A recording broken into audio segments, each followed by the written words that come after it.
Hello and welcome to From Upside Down to Right Side Up. This is a show that used to be called Tips for the Transition, and we're not changing what we do, we're just changing what we call it. I'm Maria Tomas Keegan, your host. This is my continuing series of interviews in which I chat with strong, resilient women who have an inspiring story of transformation to tell, and they are courageous enough to tell it to us. So today my guest is Tish Times. She is my friend, she is a coach, and I call her my sister from another mother. I'm so honored that she's agreed to be a guest on my show today because it's the first time that she has lifted the curtain on this part of her journey. The title of the episode is called The Road to Confidence. Hi, Tish. Hi, Maria. So glad to be here. I'm super excited to be with you today. Welcome, and thank you so much for agreeing to be my guest. You know, loss and grief come in all kinds of ways, don't they? Oh, yeah, definitely. Yeah, and we all have turning points in our lives. So I would love it if you would share with us that pivotal point in your journey that defined your path to where you find yourself today. I'd be happy to. It's, there's so much to this story. As I was preparing to talk to you, I'm like, okay, where do I start? Because it's so rich and so much. But I will say the part that I don't share as often as you said was the fall, if you will. I had a very successful staffing company back in 2000, and I ran that company for about 8 years. And I think coupled with some, bad fortune with the economy crashing in 2008, as well as making some bad connections, unfortunately, my business literally took a huge topple. And it, along with the finances of it all and the business and the people who were affiliated with me at the time, my confidence took a nosedive because you go from being featured in magazine articles and being called on by the news to be their, expert to go to for certain things around employment and things of that nature, to being featured in the news around a business closure and employees that can't be paid because there's no money left. And there's so much to it, literally. I literally don't know where to start, to be honest with you, but it was a huge awakening. It was a moment that, as difficult and painful as it was, I wouldn't change it because it literally has brought me to where I am today. But it was painful. It was painful not only for me, but for my entire family, because when I lost the business, we were making, let's just say we were doing really well. And when the business went away, so did the house, so did our cars, so did, the lifestyle we'd grown accustomed to. And it was difficult, to say the least, embarrassing. And I spent time afterwards in a pretty deep depression, and I had to keep moving. I had babies to take care of. I had a husband that I, wanted to be there for, and it was just a really tough time. Wow.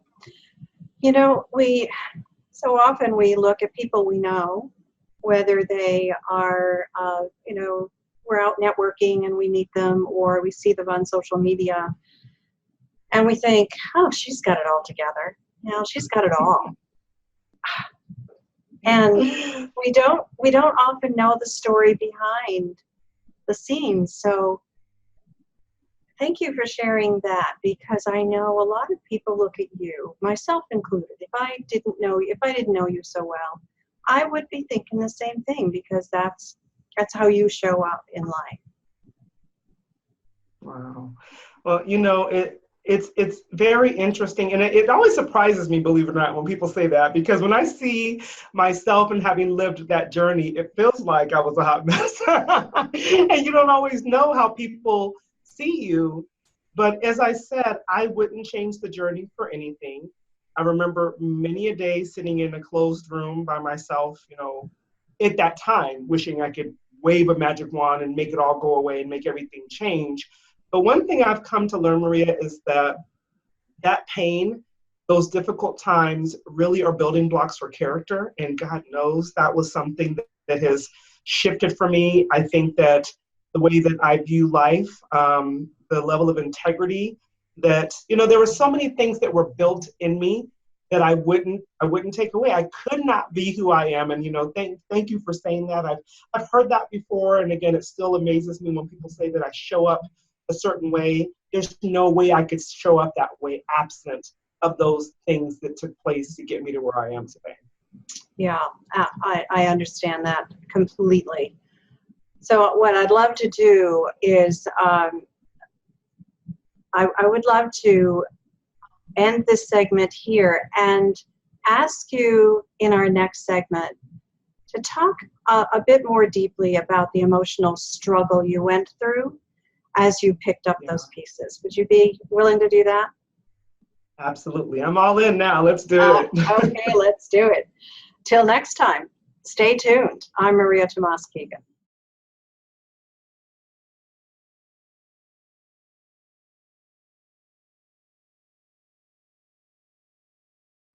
Welcome to part 2 of my chat with Tish Times. She told you about one of the significant turning points in her life and in her business, losing it all, hitting rock bottom, and coming back was not easy. I'm Maria Tomas Keegan, your host for From Upside Down to Right Side Up, and I'm honored to share inspiring stories like Tish's, and because these stories are stories of reaching out and rising up, and they help us all to know that we are not alone when our life turns upside down. Thank you so much, Tish, for being here, for being vulnerable and transparent. Absolutely. Emotions, thanks. Emotions are the topic today. I have a 2-part question for you. Okay. Would you tell us a bit about the emotional upheaval and how you were able to move from such a low place to a place of strength where you are today? And then I'm also curious about how confidence became the foundation. It's like your platform today. How did that happen?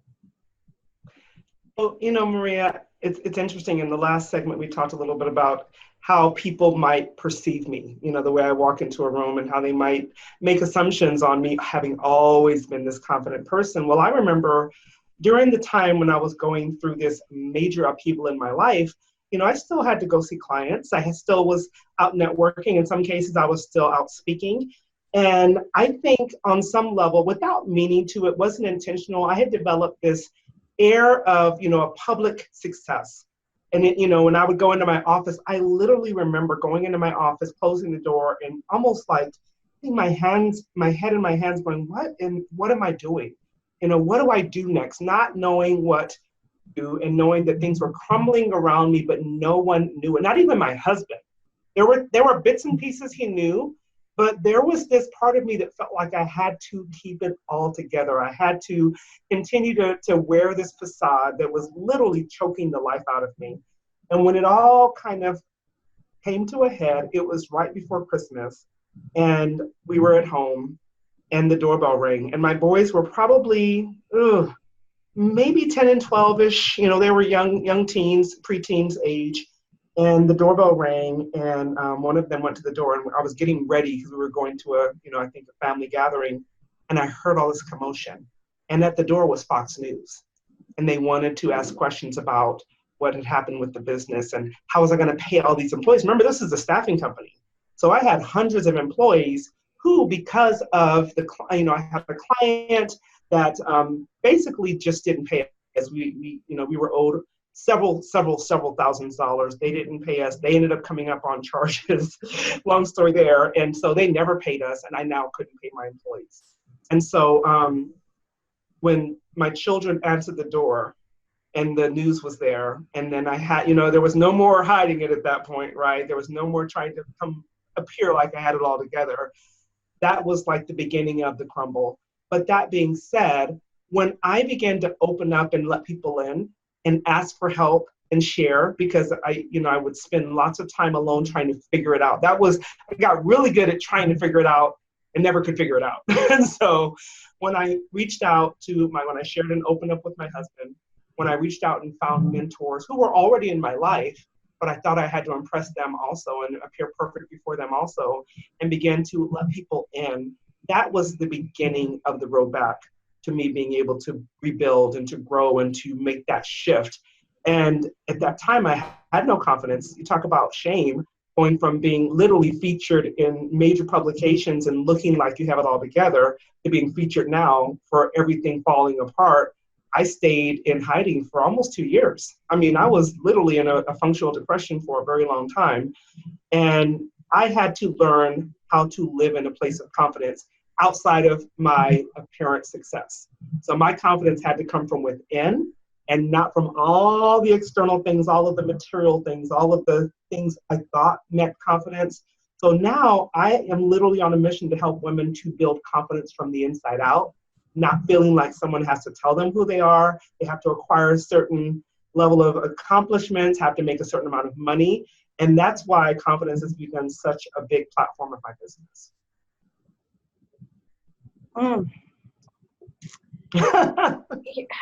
You're right. There is so much of this story that I want to probe more deeply on, and we promised to do these short segments in this show. But I know that you have learned a lot of lessons. So you touch on shame, you touch on depression. I'm sure we could go much more deeply into those. But I just want to ask you one question before we move on. How were you able to continue to show up for your family when everything around you that in your mind at the time equated to your success? How did that work for you? I'll be honest, I wish I could tell you that I was able to pull it all together and be a great mom and a great wife. I wasn't, because in all of this upheaval, and I was mistaken. My kids weren't young teenagers; they were older teenagers because one of them was getting ready to go away to college. And so when all of this happened and we lost our home, I had a son that was literally like moving out at that point. And it was difficult trying to be there for him. And then I had a young son at the time, and my oldest son. It was very difficult. I don't think I did a good job. They may disagree. They may or may not have seen things the way I see them. I don't think I did a good job. I think that I spent a lot of time introspective, still trying to figure things out at that particular time. But what I did learn, and it took several years, it was not an overnight thing, was how to communicate with vulnerability. And that's probably been, I'm trying to say this without crying, because I think the biggest shift for my family has been me being able to say, I'm not okay. I need you, and you know what I mean, in a way that I didn't need you before. I know I've always tried to hold it together and be the one who was resourceful and pull it all, whatever was going on, make it all good. I can't do that right now. And I do remember having deep conversations with my boys around what was really going on.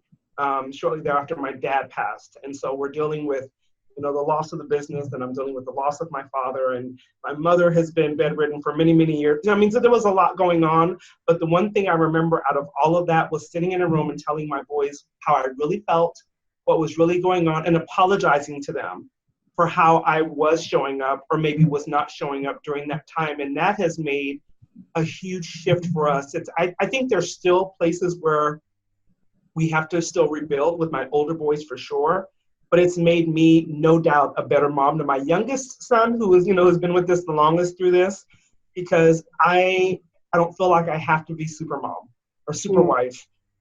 With my husband, the same thing. I think the level of openness and vulnerability And although he's always been able to show up for me, he's been great. That part of our life almost wrecked our marriage. It absolutely did. And it wasn't because I wasn't making more money anymore. It was because I was holding back and I was shutting down and I wasn't letting him in. And so that ability to now communicate with, literally like opening up, peeling back the onion and letting them in, that changed our family forever, no doubt. That is such an important, that's such an important point that you make, because when we are hurting, all of us human beings, when we hurt, I think our normal tendency is to shut down, to become introspective, to, I call it, put on a mask, maybe even a suit of armor, and pretend that everything is okay. And that becomes very confining, and it becomes hard to maintain, because as human beings, that's not how we're designed. So the lesson you just shared, and we're going to get into more lessons in the next segment, but the lesson you just shared is to allow yourself to just take that mask off for a while. Be with trusted people you trust, people who love you, and share it. And it lifts a burden that is, it opens your heart. It allows for possibilities to come through. Yeah, that's an important, really important point. Thank you so much for sharing that. Absolutely. Okay, I am so looking forward to what you're going to share in the next segment, because if we're paying attention to our journey, there are beautiful lessons to learn, right? Absolutely. And I know we're going to hear some of those, the biggest lessons from you, Tish, and then get some tips about showing up with confidence in our own lives from the inside out. So I'm Maria Tomas Keegan. Stay tuned. Till next time.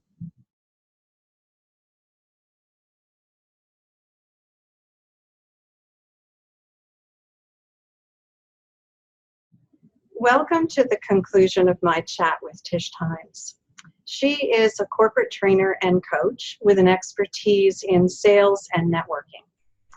I'm Maria Tomas Keegan, and this is part of my continuing series of interviews with brilliant, resilient women who have inspiring stories to tell and who are role models for the rest of us who are learning to thrive.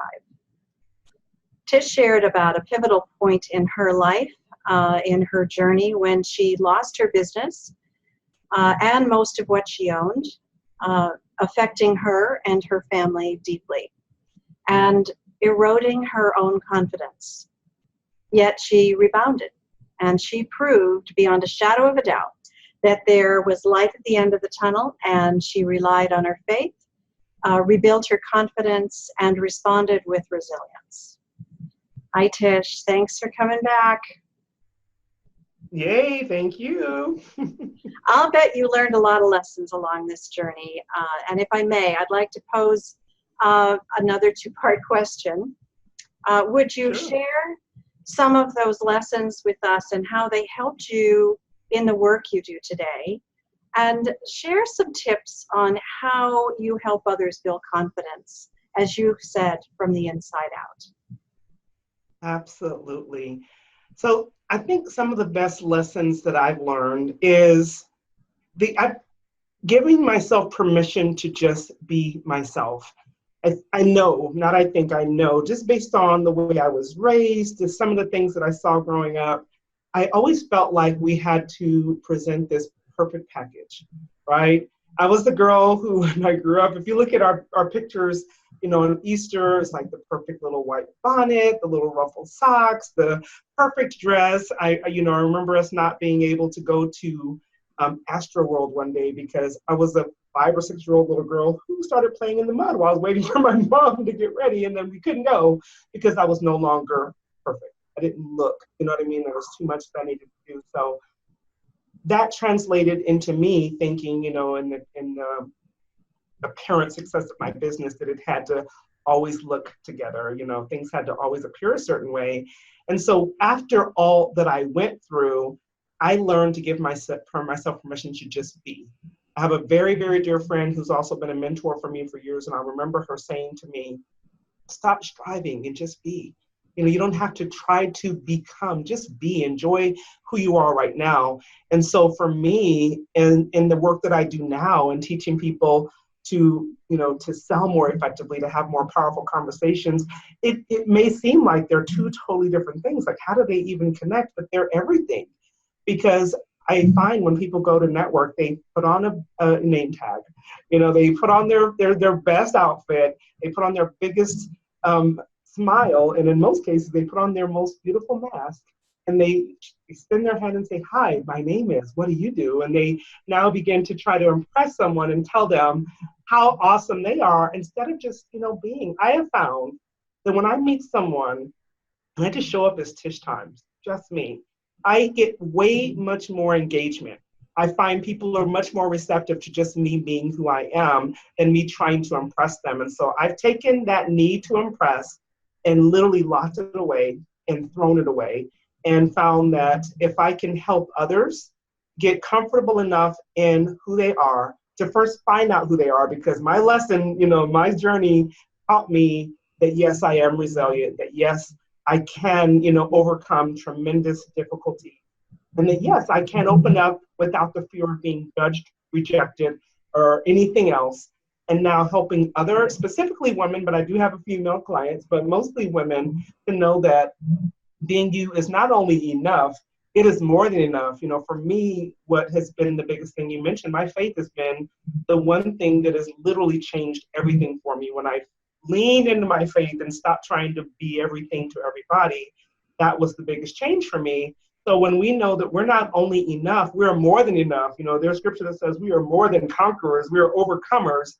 If I believe that, now I can show up with confidence. And again, that confidence doesn't come from everyone telling me, because if I rely on that, which I did for so many years, the moment the compliments stopped, that, all of that admiration stops, then who am I? So I had to learn get that from the inside and build it from the inside. And my goal is, I literally am on a mission to help other women to find that inside, believe it, and then live it. That's beautiful. Perfect. I love that. Be you. Yeah. It is so, we hear it a lot, but I don't know that a lot of us, I'm still learning how to be me, how to just always be me. Because yeah. I've worn a mask many times in my life through many of the transitions that I went through. I have put on that suit of armor, and I have lived through that suit of armor starting to crack from the pressure that it, trying to break, and that was me trying to break out, and I didn't allow it for a long time. So I get what you're saying. It's such an important lesson. Just be comfortable, allow yourself to be you, because you are unique. There's nobody else like each one of us in this world. And we have gifts, and we have so much to give. So I love that. And I love that. Thank you for sharing that. Absolutely. I think it's simple but profound, and there's an art to learning how to be you. There really is. And the other point you make about learning who you are and stepping into that so that it shines through, that's where your confidence comes from. Right. And when you allow that to happen, there's no need for the mask anymore. There's no need for the suit of armor. Mine have been gathering dust in the corner for a while now. They're always still there, just in case. But I don't think I'll ever need them again. So it's just allowing ourselves to be who we are and be loved for who we are or not, and that's okay too. It absolutely is. And I think that piece alone it's everything, because there are people who are going to be drawn to you, who need you, right? And there are people who need someone totally different, and being okay with both of those things is so important. That's right. And therein lies the confidence, right? Just being confident that that's okay too. We can't be all things to all people. Those of us who have tried to be perfect, right? I'm a recovering perfectionist. I am choosing to be perfectly imperfect. Yeah. Yes. So yeah, that's all part of it. Thank you so much, Tish. That is so inspiring to me, and I hope it is inspiring to our viewers as well. I am certain that there are lots of people who are watching this who are going to want to reach out to you directly, Tish. So would you let us know what is the best way for them to do that? Absolutely. You can reach out to me via email at tishtimes.com. If you want to just know a little bit more about what I do, you can just go to tishtimes.com. And I am delighted to connect with anyone on social media. And I keep it super simple. If you do a search on Tish Times, you'll find me on all of my social media platforms. Yes, we will. I'm connected in all those ways. Thank you, dear friend. I really appreciate I appreciate you. I appreciate your being here. I know how hard it is to share a story like this, with the emotions around that story, including shame and guilt and all of that. I'm grateful that you chose to come here and share it with us. And I want to thank all of our viewers for watching today. This is a series of interviews inspired by my latest book, Upside Down to Right Side Up, Turning Transition into Triumph. It's now available on Amazon in its Kindle and paperback forms, and the companion journal is also available there now. I invite you to look at it and share it with the women in your lives, so none of us will ever again feel alone. Many of us have gone through similar experiences, like Tish's, like mine, and we are here to help you. I believe it's our time to thrive. Will you join me? I'm Maria Tomas Keegan. Till next time.